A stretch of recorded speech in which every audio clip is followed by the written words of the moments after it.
నమస్తే. Welcome to Manam TV. నేను anchor Siri. ప్రస్తుతం మనతో పాటు స్టూడియోలో ఉన్నారు వంటింటి చిట్కాల master, ayurvedic doctor Chittibotla Madhusudana Sharma garu. ఆయనతోని మాట్లాడదాం. డాక్టర్ గారు నమస్తే. ఎలా ఉన్నారు డాక్టర్ గారు? నేను చాలా బాగున్నాను డాక్టర్ గారు. ఈ రోజుల్లో అందరూ ఫేస్ చేస్తున్న, అందరూ గుడ్ లుకింగ్ అనిపియాలని ఎక్స్పెక్ట్ చేసిన ఒక మేజర్ ప్రాబ్లం మీ దగ్గర తీసుకొస్తున్నాను. అదే బెల్లీ ఫ్యాట్. చాలా మంది బాడీ అంతా కూడా చాలా మందికి ఫ్యాట్ ఉండదు, కానీ బెల్లీ దగ్గర మాత్రం ఫ్యాట్ వచ్చేస్తూ ఉంటుంది. ఈ రోజుల్లో అయితే మనము చిన్న ఏజ్ వచ్చిన వాళ్ళ నుంచి కూడా చూస్తున్నాం. ఇంతకు ముందు అంటే పెద్దవాళ్ళలో ఏజ్ పెరిగే కొద్దీ ఆఫ్టర్ కిడ్స్ ఆడవాళ్ళలో అయితే అలా చూసేవాళ్ళం. కానీ ఈ రోజుల్లో లైఫ్ స్టైల్ చేంజెస్ వల్ల కూడా అయి ఉండొచ్చు, ఈ ఫ్యాట్, బెల్లీ ఫ్యాట్ అనేది మేజర్ ప్రాబ్లం అయిపోయింది.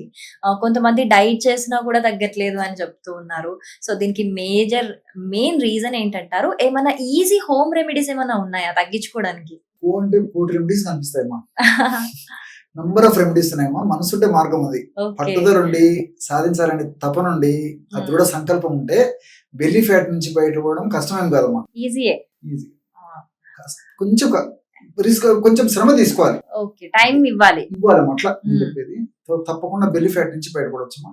అసలు బెల్లీ ఫ్యాట్ వచ్చేందుకు కారణం ఏంటంటే ప్రధానంగా ఈ కార్బోహైడ్రేట్స్ అంటే పిండి పదార్థాలతో తయారు చేసినటువంటి ఆహారము అవసరానికి మించి ఎక్కువగా తీసుకోవడం ప్రధానమైన కారణం. రెండవది fast foods, bakery foods, junk foods, ఇలాంటి ice creams, cool drinks, what not తెలుసు ఇవి తీసుకోవడం ఇంకో కారణం. షుగర్ కంటెంట్స్ ఎక్కువ. ఎగ్జాక్ట్లీ. మూడవది ఏంటంటే సెడెంటరీ లైఫ్. సో శారీరక శ్రమ తక్కువగా ఉండడము, మనసుకు ఎక్కువ శ్రమ పెట్టి పనిచేయడం, ఎప్పుడు కూర్చొని చేసేటువంటి వర్క్, ఎలాంటి ఎక్సర్సైజ్ వ్యాయామం లేకపోవడం, రాత్రి లేట్ గా నిద్రపోవడం, ఇలాంటివన్నీ కూడా ప్రత్యక్షంగా పరోక్షంగా ఈ బెల్లీ భాగంలో అంటే పొట్ట భాగంలో కొవ్వు ఎక్కువగా సంచితం కావడానికి దోహదపడతాయి మా. కాబట్టి ఎక్కువ శాతం మందిలో దాదాపు 100లో 80% మందికి పైనే ఒబెసిటీ అంటే ఎక్సెస్ వెయిట్, ఓవర్ వెయిట్ వచ్చేదానికి ప్రధానమైన సూచికగా ఇది కనిపిస్తుంది. మీరు బాగా గమనించండి, ఈ మధ్య కాలంలో ఇంచుమించు 16-17 సంవత్సరాలు దాటినటువంటి పిల్లల నుంచి కూడా ఈ బెల్లీ ఫ్యాట్ క్రమంగా మొదలయ్యి ఇంత ఒటిడింతైన చందాన క్రమంగా పెరిగిపోయి ఒక స్థాయికి వచ్చిన తర్వాత వెయిట్ పెరిగిపోవడము, మరి వీళ్ళు నిర్లక్ష్యం చేయడం వల్ల దీనివల్ల అనేక రకాల కాంప్లికేషన్స్ అమ్మా. అంటే బీపీ రావచ్చు, షుగర్ రావచ్చు, హార్మోనల్ ఇంబ్యాలెన్సెస్ రావచ్చు, గురక సమస్య రావచ్చు, అదే విధంగా వెయిట్, నేను చెప్పినట్టు విపరీతమైన వెయిట్ పెరిగేటువంటి పరిస్థితి చాలా కరెక్ట్ గా చెప్తున్నాను. సో హార్ట్ ప్రాబ్లమ్స్ రావచ్చు, మెదడుకు సంబంధించినటువంటి సమస్యలు రావచ్చు.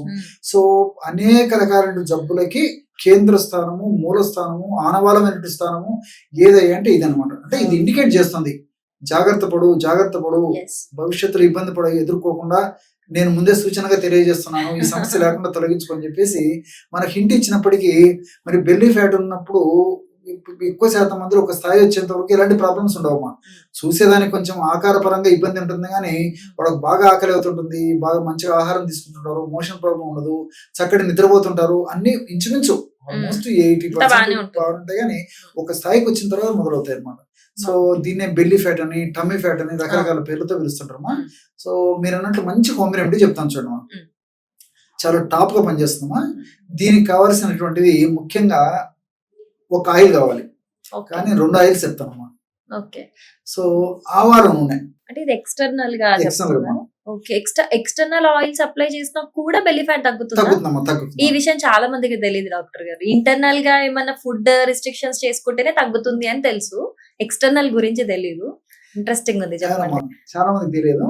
సో ఆవాల నూనె, సో వాళ్ళు మెడిసిన్ తయారు చేసుకుని వాడుకోవాలంటే ఆ సమస్య ఉన్నటువంటి వాళ్ళు ఆవాల నూనె వర్షాకాలము, శీతాకాలం అయితే ఆవాల నూనెతో ఔషధం తయారు చేసుకుని వాడుకోవాలి. వర్షాకాలం, శీతాకాలం, వేసవి కాలం అయితే నువ్వుల నూనె. అందుకోసమే నేను ఒక ఆయిల్ అని చెప్తున్నాను, మరి 2 చెప్తున్నాను.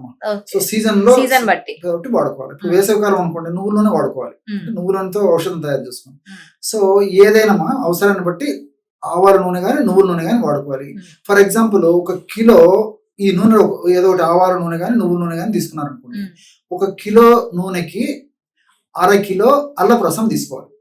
అల్లాన్ని దంచేసేసి పిండి వేసేసి లేకపోతే మిక్సీలో వేసుకొని మెత్తగా చేసేసి పిండితో మంచిగా రసం వస్తుందమ్మా. సో 1/2 కిలో అంటే ఆయిల్లో ఆవాల నూనె కానీ నువ్వుల నూనె కానీ ఎంత తీసుకుంటాం అందులో సగం అల్లపు రసం తీసుకోవాలి. అదేవిధంగా ఒక 50 ml ఈ గార్లిక్ అమ్మ, వెల్లుల్లి అంటారు కదా, వెల్లుల్లి. ఎల్లిపాయలు అని చెప్పేసి అంటారు, మ్మ్. తెల్లగడ్డలు అంటారు. అవును. సో కాస్త వాటర్ కావాలంటే కొద్దిగా యాడ్ చేసేసి మ్మ్. మిక్సీలో వేసేసి చిన్న చిన్న ముక్కలు చేసేసి లేకపోతే రోట్లో వేసి దంచడం కానీ ఏదో ఒక పద్ధతి చేసుకొని ఒక 50 ml గార్లిక్ రసం తీసుకోవాలి, వెల్లుల్లిపాయల రసం మ్మ్. అందులో కలుపుకోవాలి. అంటే ఆ నూనెలో ఆ అల్లపు రసము అదేవిధంగా వెల్లుల్లి రసం కలిపేసేసి పొయ్యి మీద పెట్టేసేసి సన్న మంట మీద కేవలము నూనె మాత్రమే మిగిలేటట్టు, అంటే సిమ్ లో పెట్టేసేసి మ్మ్. కేవలము నూనె మాత్రమే మిగిలేటట్టు సన్నటి మంట మీద వేడి చేసేయాలన్నమాట, మ్మ్. మరిగించేసేయాలన్నమాట. మ్మ్. సో కొద్దిసేపటికంతా ఈ యొక్క అల్లపు రసంలో ఉన్నటువంటి ఈ యొక్క నీటి శాతం అంతా తగ్గిపోయి ఆ మెడిసిన్ వాల్యూస్ అన్ని ఆయిల్లోకి వచ్చేస్తాయి. మ్మ్. అదేవిధంగా ఈ వెల్లుల్లిలో ఉన్నటువంటి ఔషధ గుణాలన్నీ మరి ఆ నీటి శాతం తగ్గిపోయి ఔషధ గుణాలన్నీ ఆయిల్లోకి వచ్చేస్తాయి అన్నమాట. మ్మ్. సో ఆ విధంగా తయారైన తర్వాత కిందికి దించేసేయాలి. సో ఎలా తెలుస్తుంది సార్ అని చెప్పేసి మీకు సందేహం రావచ్చు, మ్మ్. చేసుకుంటప్పుడు మాకు తెలియదు కదా సార్ ఎలాగ చేసుకోవాలి.